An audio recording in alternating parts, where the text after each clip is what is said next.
Hello, Jørgen Nielsen. I am Michelle Rasmussen, the Vice President of the Schiller Institute in Denmark, and I'm very happy that you could speak to us today on October 3rd, 2022. We are speaking from Denmark. Jørgen Nielsen has degrees in the history of ideas and communication. He is a former Moscow correspondent for the Danish major daily Politiken in the 1990s, late 1990s. He's the author of several books about Russia and Ukraine and a leader of the Russian-Danish Dialogue organization. And he works as an associate professor of communication and cultural differences at the Niels Brock Business College in Copenhagen. So the reason why we're having this conversation today is that on Monday, Helga Tepler-Rouge, the the founder of the Schiller Institute, when it was clear that the referenda in the eastern part of Ukraine would lead to an early recognition by Russia, she put out a statement saying, describing her discussion with our colleagues in the United States, and the statement from the editorial writer said, "The world is barreling towards a nuclear showdown between the US and NATO on the one side and Russia, with far too few voices in the West raising protests and demanding alternatives." And Helga said, "This current crisis around Ukraine is far, far more dangerous than the Cuban Missile Crisis of 1962. It poses an existential threat to all of civilizations. Things are about to go awfully wrong. We have two high-speed trains, nuclear trains, barreling towards each other, and there will be a train wreck unless this is stopped in the next days." And she called for voices to be raised now and loudly that understand that there is a basis for a negotiated settlement to the Ukraine crisis built around establishing a new international security and development architecture that takes into account the needs of all nations. So, Jens-Jørgen, what is your evaluation? Is the situation so dangerous, and what can be done to stop it from, to bring us back from the brink? Yeah, I have read what Helga has written, and I couldn't agree more. It's actually almost as if it were my own words. I could say, and you know, I am so old that I was a small child when the Cuban crisis was on, but I also know that when we're talking about the Cuban crisis, Khrushchev and Kennedy were on a talking foot. They were actually talking, and you had some kind of bureaucracies, especially afterwards, dealing with this kind of thing. There was a kind of basic, I would not say but trust, but there was a kind of basic understanding between Khrushchev and Kennedy about the seriousness of the situation, which we do not seem to believe. I think maybe we have a generation of politicians who are playing with this nuclear war like it was a computer game or something like it. And I am not quite sure that all are quite aware of the fact that we're playing with an annihilation of our mankind. And I think if you go for some of the young politicians, and I'm especially thinking about this Truss, the Prime Minister of the United Kingdom, and Lord Baerbock from Germany, Minister of Foreign Affairs, I don't think they have any idea of the seriousness of what they're playing with. And you could also take history from the old Cold War.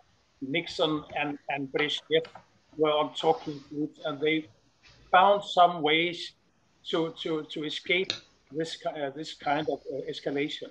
we don't think anything. But quite the contrary, because well, what happened 3 times since February? Zelensky has tried to get into negotiation with Putin about the situation. All the 3 times, the West, European Union, Boris Johnson, the Americans have stopped it. And they said to Zelensky, if he wants to have some money, he will not be allowed to negotiate with the Russians. I think it's a very, very dangerous game we're playing. And now you're asking what should be done, to escape this trajectory. Well, we should at least, it's important to say what should not have been done. I think we should not let Boris Johnson go to Kiev to say to Zelensky, you dare not have any negotiation with the Russians. If you have any negotiation with the Russians, we will not give you any money. And so did also the European Union. I think it's the first thing we should be ready, difficult as it may be, of course, but we should ready to enter in negotiation, which would be, the negotiation would become, by the hour more and more difficult. So I think it's high time that we enter into this negotiation phase. We start to think in another way as we have done until now, because we have the Western politicians, basically all or almost all, have the idea that we could defeat Russia. So Russia will surrender like Germany in 1945 and come up with their hands up and say we surrender. And so we will live happily ever after. It will not happen. Of course, will not happen. A defeat, if they perceive of a defeat of Russia, it will be a defeat of mankind. There will be very little left of Ukraine and Europe in this case. So I think politicians are forgetting to think about themselves. Baerbock, the German Minister of Foreign Affairs, I heard an interview. She said, I don't believe my own ears. I don't care about the German people. I care only about the Ukrainian people. I had to, and there was a video, I watched her. It wasn't just some reading or some fake news. She really said that. I think it's high time, it's about time that Western politicians start to think about the population and start to think about the reaction, which certainly will come in Europe, because already now we witness several social unrest, and we have seen political unrest in several countries. I think it continue in Germany and Czech Republic, Slovakia, we already know, and it would be right, left wing, but there will be unrest in these countries. So I think we in the next half year, in the winter time, we will see a very turbulent period in Europe and in the world at all. So the politicians have to find something different to come up with to solve these problems. What could be the basis of the negotiations? The basis of negotiations, well, it should be to find a compromise, because if you start with the fact that you cannot defeat Russia militarily without a nuclear war. So what logical, the next step will be to accept that Russia has some demands about security. It will be very difficult. And I think it will be close to impossible, but any negotiations, ceasefire will be much better than the situation we have now. So a sort of compromise with Russia, but I think it's difficult for politicians because they probably have to, and it's difficult because they want to save faces, because they have demanded something which I would say is close to impossible, a defeat of Russia.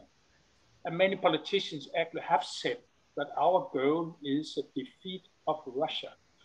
The first thing is to leave this point, to leave this claim, defeat of Russia, because defeat of Russia is defeat of ourselves, by the way.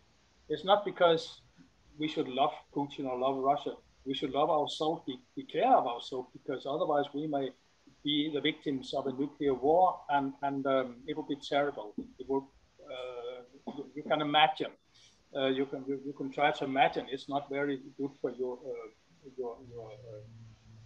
psychological health, but you can try to imagine what would a nuclear war look like.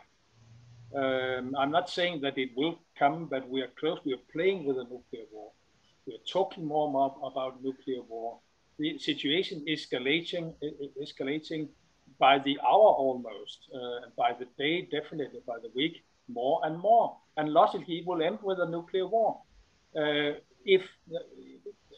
unless there will be a third power interfering.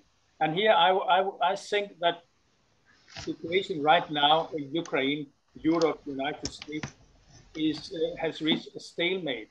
So I think practically, I think we have to have a third part coming in. And I'm thinking about Erdogan has tried. Erdogan has actually been, you may like or not like Erdogan, but he has been quite successful because he chaired the meetings in Ankara where he invited Russian and Ukrainian delegates to negotiate until Boris Johnson came and brought it to a halt.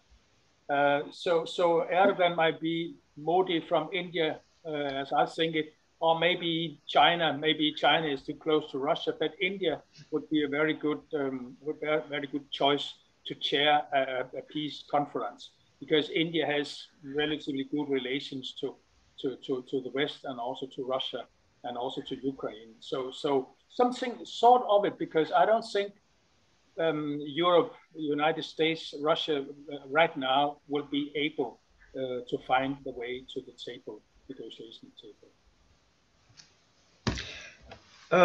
In speaking about nuclear war, in the Western press, there is only really discussion saying that Putin is threatening nuclear war. Is this the case? Is Putin threatening nuclear war? Is it also the case that there have been calls from Ukraine, from the Western countries, for discussing nuclear strike in the war, or even against Russia? What do you say more about the threats of nuclear war?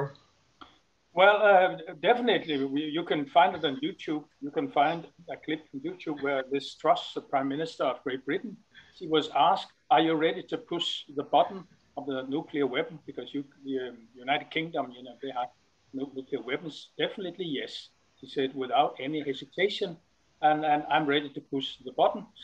She said, and in the United States they also declared in April. They changed, because until April they did not have this doctrine of first use, but from April they changed it somehow. So they are now considering that they might be able to use, they might be in a situation where they can use it.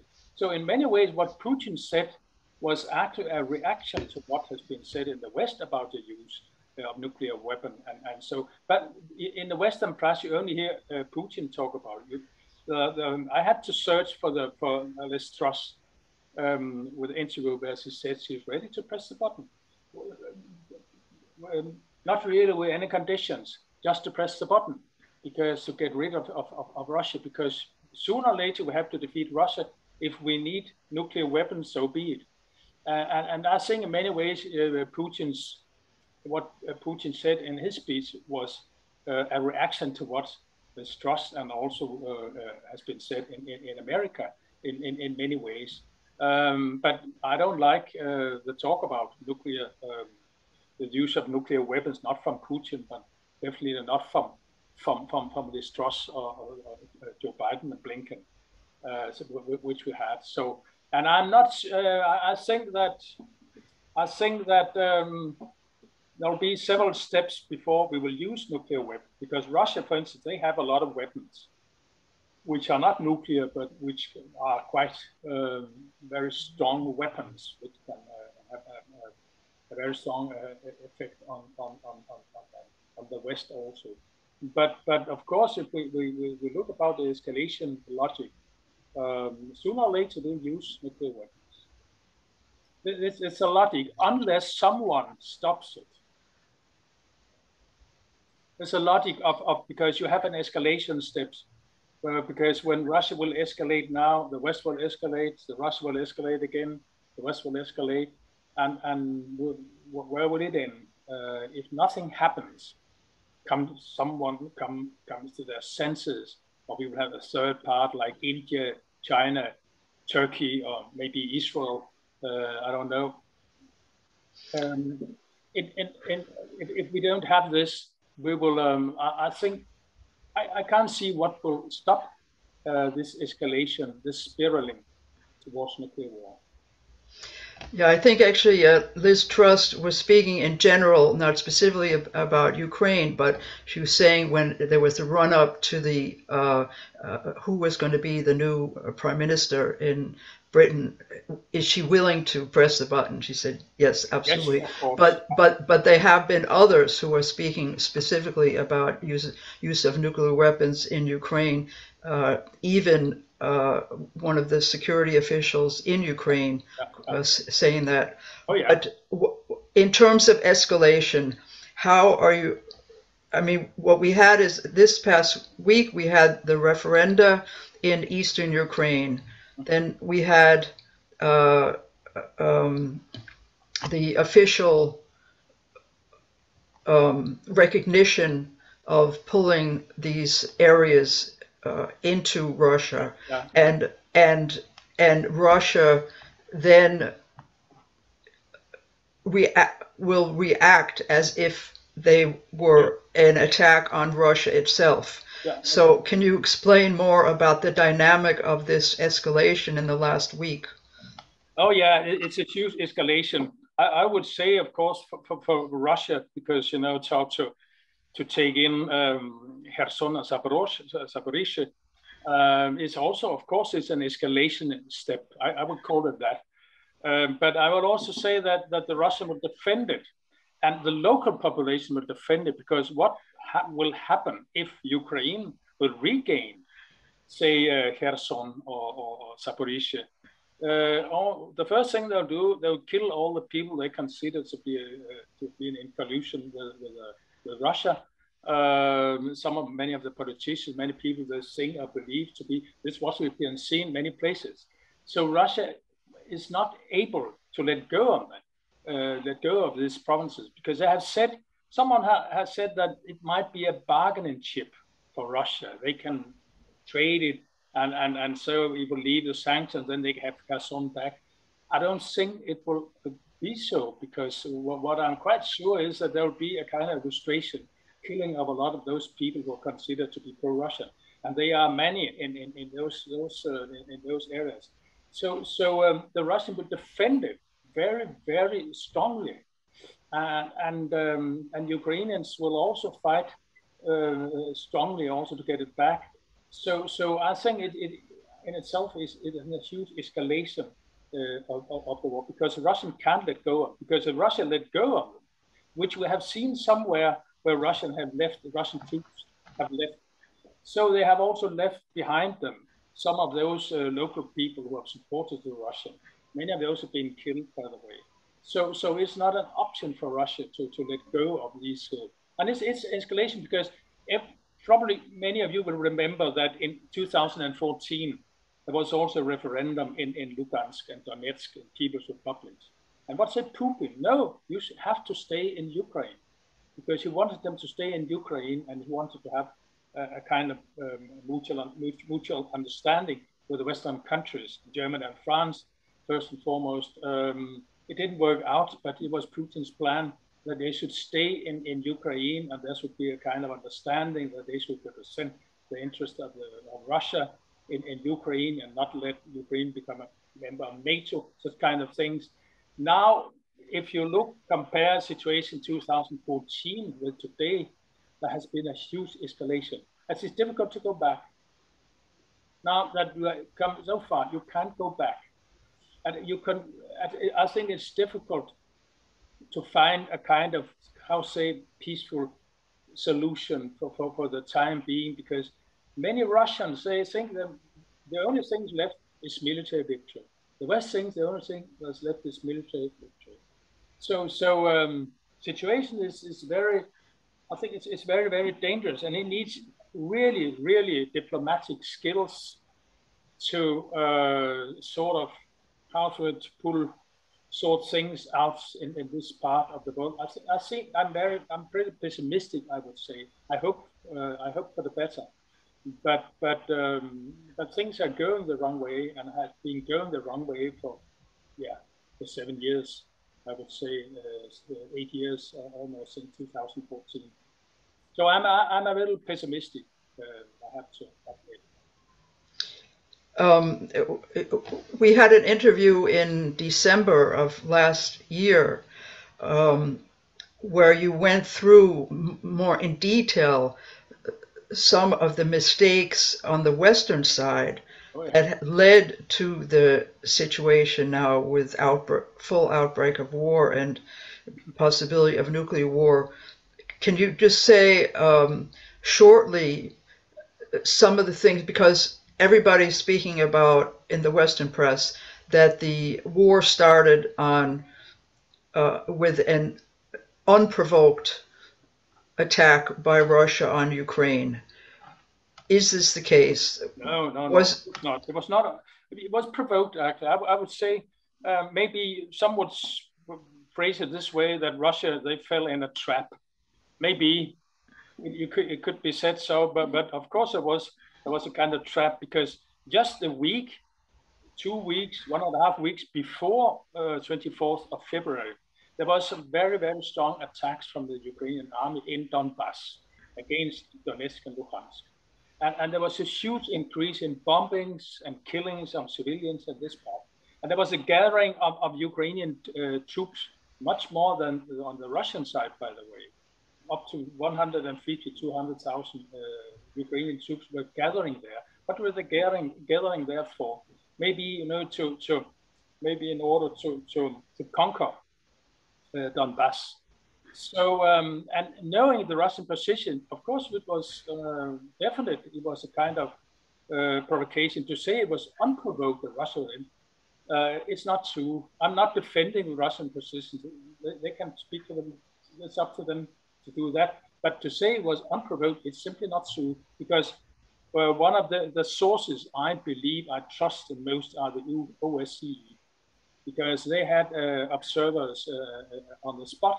And they observed this, and you can go on the homepage of OSCE, and you can look for yourself what the number of bombings from the Ukrainian side increased 30 times, not 13, 30 times in this week. So it was, of course, and that the West accepted this. I think it's a mistake, because they must have been able to understand that the Russian position. So I think for a long time, it seems, it's difficult to prove, of course, but it seems that the main goal of at least American politicians for a long time has been to destroy Russia, or to split Russia, or to weaken definitely Russia. Maybe, it's not the first time that Western countries have been dreaming about conquering Russia with all the wealth and all the raw materials and things like that, but they have never succeeded, by the way. I think, and there are many politicians, if you read Zbigniew Brzezinski, his books, he's very open about it. He's very candid. He's not hiding anything. Yes, of course, we want Ukraine because we want to weaken Russia and make sure that Russia will never become big power again. So it's a geopolitical game where you want to weaken Russia. And Ukrainians must deliver. I think it was a Mexican president who put it. The Americans, they deliver the weapons and the money. The Ukrainians, they deliver the dead bodies. That's how he put it. But still, it's the same. And I think this is a basic, I would say, failure, because this endeavor to smash Russia, to weaken Russia, well, someone, if they have been with their senses intact, they must have understood that it's not possible. I mean, it's at least it's a huge risk, and I'm not sure they have thought about what the consequences would be. Maybe they've been thinking, you know, that the people in Russia, they would turn against Putin and oust him from power, and there will be a new person in power who will do what the West will tell them to do. But it doesn't work this way, and I think so. The Western policy is based on illusions. They're based on some perceptions. They're based on some conditions, building on sand. I would say it's cast in sand. I think because it doesn't work.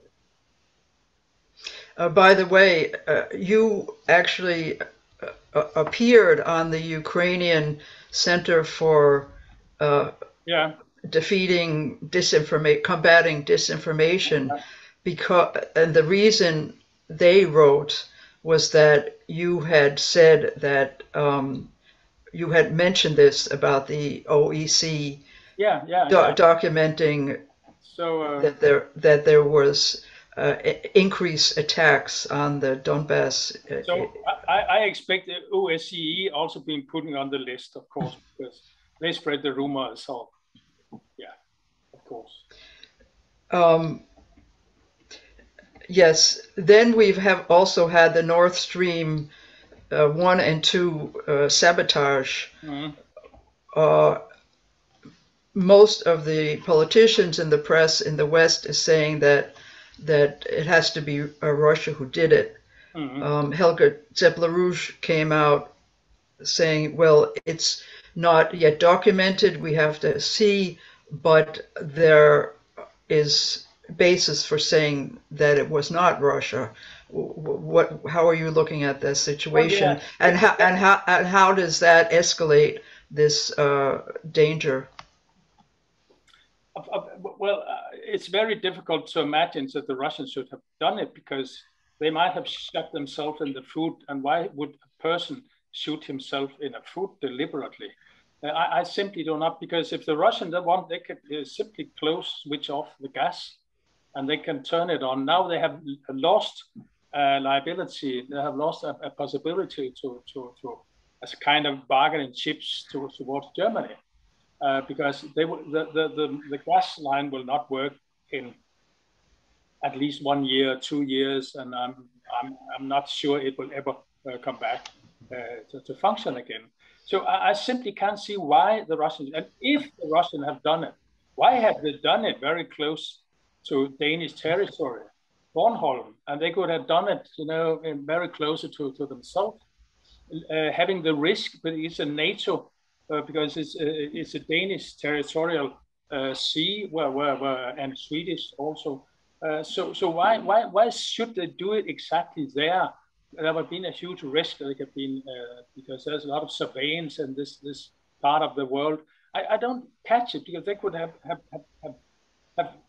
blown it up and very close to themselves, where there were no NATO ships, or much fewer NATO ships. So I simply do not. It doesn't make any sense at all, unless you have some totally crazy Russians. But I don't think that they do it, because the Russian, I would say the Russian and Germany have been the victims here, because Russia had invested huge amounts of money in this gas line. So have Germany and other countries also in Western Europe. So it's very difficult for me to grasp why the Russians should have done it. If you look at who would benefit from it, there's no doubt. You have America, USA, you have Poland, to some extent Ukraine also, and the Poland and America, with American intelligence, maybe some hope. I'm just guessing here, because there's no evidence at all. I'm just trying to find out who could have done it, and what's the most likely thing. So Polish people and American people, I think it's likely, because it's in NATO, and they know NATO, they know how to escape, they know they have a very detailed view and knowledge about this part of the world, and they have also the capacity, because it seems very likely that it must have been a state who has done it. It's not just a divers club or something who've done it. It must have been a state, because it's a very serious act. You couldn't just do it because this pipeline was very strong. So you have to have some very strong material, some bombing materials, which they had. So and furthermore, I would say both Poland and especially United States, they have been angry because ever since delivery of gas from Soviet Union through the Polish People's Republic to Western Germany, none of these countries exist today, but from the times of Soviet Union, they send gas to West Germany, Federal Republic of Germany.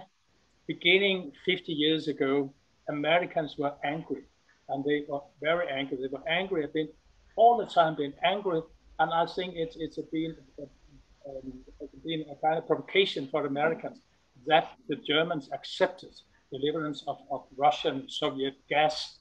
So and furthermore, also Biden, he also said, actually, there's no doubt, the 7th of February, you can also find on YouTube, you know it, of course, that he said, yeah, we will destroy Nord Stream 2 if Russia will go into Ukraine with tanks, troops, and things like that. And there was a journalist who asked him, how would you do that? You will see how we will destroy Nord Stream 2 and 1. So what it speaks for it, I mean, I think it's likely that they have done it. Poland, now they have a monopoly. If ever Russia would like to deliver gas to Germany, how could it do it? Oh, there's a gas line, a pipeline from Russia to Belarus, Poland. So they will make a little money on this, and it's a good position for them to be in. Germany is also the victim here, because I very much fear that German industry will suffer extremely from this, because now the energy situation grows even worse than it was before this incident. So I think that Germany will really be suffering. And as I said in the beginning, I will predict there will be some social unrest in Poland, not Poland, Germany, of course, because of high energy prices, lack of energy, and also I think more and more, it's my impression, Germans are provoked by Baerbock, Annalena Baerbock, the Minister for Affairs, who says she doesn't really care about the German population. I think it's a provocation, unheard of provocation, I would say. So I think even this will escalate the situation, because also in Denmark, here our Prime Minister and some from the government have said now, they have not said it directly, but they have indicated that it's Russia who is behind, and we have to protect our own gas line coming from Poland, Denmark, from Norway, Poland, Denmark, and we should increase our spending on the army and defense and things like that. We should have even more sanctions against Russia and things like that. So it's another step also in escalation of the situation towards this nuclear war, which we're all scared of. Then there was the speech by Putin on Friday. What is your evaluation of the speech, and what should people in the West understand? They speak about take away from the speech. Well, said that. Well, I would put it this way, that Russia is not going to surrender, that the Russian will defend their compatriots in these parts of the world, and there will be. I think it's a basic thing that Russia is there, and Russia will not leave, and they will not let their own people, because they consider many of the people in these new provinces as their own people, and I think very few people in the West talk about this, because you can imagine, if you imagine Belgium, that the French-speaking people of Belgium are not allowed to speak French, and many of the French people will be kicked out, and they were not allowed to have political movements. They're not allowed to have television station in French language and things like that. How will France react to this? I think it's not. There's more to it than that, but I think it plays a strong role, and it will. I think you have to understand that Putin, when he talks like that, Putin, there's a lot of criticism against Putin for how he's waging the war and things like that. But the fact that he's defending Russian-speaking people in this part of the world, I think he has a huge majority who supports him in this. And I think it's a thing we almost never talk about in the West. But I think it's very, if you look at how the Russians are thinking, how the Russians are talking, what they're talking about in debates on the television, in Russian television, I watch almost every evening. This is a point of view which is very, very important for a lot of Russians who have relatives there, by the way, also. So bear in mind that Russia is not going to surrender. I think it's probably, there are a lot of things, but I think for me it's a basic thing. And therefore we have to somehow get a move towards negotiations to end this. Yeah, I would say for our own sake.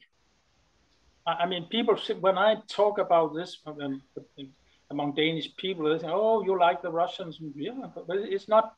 Yes, it's not that important if you like Russia, you like Putin, or do not like Russia, Putin or Russia. But do you like yourself? Do you think you should have a proper life and a life at all?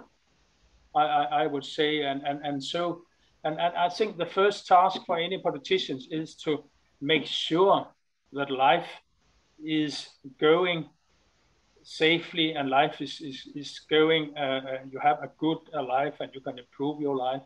It's a basic thing, that you have security and you have a good working life, and you have security and things like that.